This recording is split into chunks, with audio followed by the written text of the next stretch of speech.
आज आपण को मु मटन रो गोटे रेसिपी शिखेबी। तो चलते किसी मटन नहीं आम या प्रेशर ऐड कर प्रेशर रे करचु। तो तेल को एबे गरम करवा। तेल गरम हो गला तो आम किसी गुजराती गोलमरिच लवंग ये सब ऐड करदे। तापर कलर पे किसी लंका गुंड आम ऐड कर जेहेतु चीनी ऐड करती आम ये लंका गुंड ऐड कर बेटर कलर मिले बोली। एबे आम पियाज को आम पेस्ट कर देचु। पियाज पेस्ट को दबा एवं अदा रसुण पेस्ट को मध्य दबा। अदा रसुण पेस्ट आम बर्तन पे दौचु। तो अदा रसुण पेस्ट दे सारा आम या भल भाव टिके गोलई दबा। भल भाव गोलई सारापर मटन टी आम ऐड करवा। मटन टी ऐड कर सारापर आम या आउ थे भल भाव गोलई दबा जेपरिक मसलाटा मटन देहरे पूरा लगिज सब। गोलैला बेले देखु गोटे अलग प्रकार बास्ना आसला पूरा खाइले पूरा मजा आसीज। थरे के बनातु। तो ये आम या भल भाव गोलई देलु।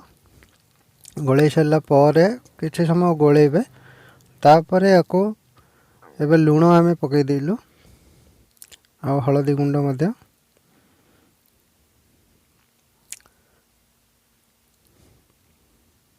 धनिया गुंड किसी ऐड करूँ। आम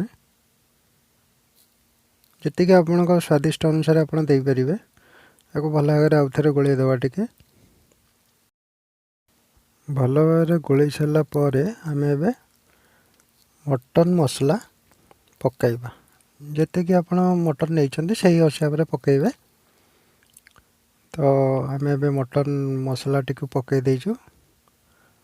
एबे आम को कटा होइथिबा आलू मध्य आम पकई देउछु देहरे। एथरक आपण को भल भाव गोलई नियंतु। गोलई सारा पर देखिए जपरी आलू आलू तो सीझीज कारण जेहेतु आम प्रेसर ऐड करचु। एबे गरम पानी आम यूज करचु कारण ठंडा पानी देले टी अलग टेस्ट आसे। गरम पानी बहुत बेटर टेस्ट आसे। गरम पानी देदेबा। गरम पानी दे सारा पर एबे आम प्रेसर ढांकुणी टी को घोड़े दबा। घोड़े सारापर वेट करेंगे 3टी सीटी पे।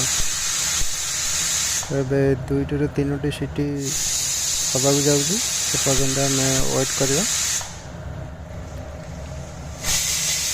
यहाँ हमारा लास्ट सीटी पूरा पूरी मटन पूरा रेडी। देखु मटन रो कलर किपरि बढ़िया देखा जाउची। आपण खाइले निश्चिंत जानीपर केते टेस्ट। चलतु आम ए खाइबा पे बाढ़ा देखा केमती कौन है टेस्ट। तो नुआ तरीका गोटे बनिया है तो केमती कौन लगुच मटन खाइले निश्चिंत आप जानीपर। जदि आपण को आम वीडियो भल लगी लाइक शेयर सब्सक्राइब करने को जमारू भी भूलें। कमेंट जरिए बतेबे केमती लगिला।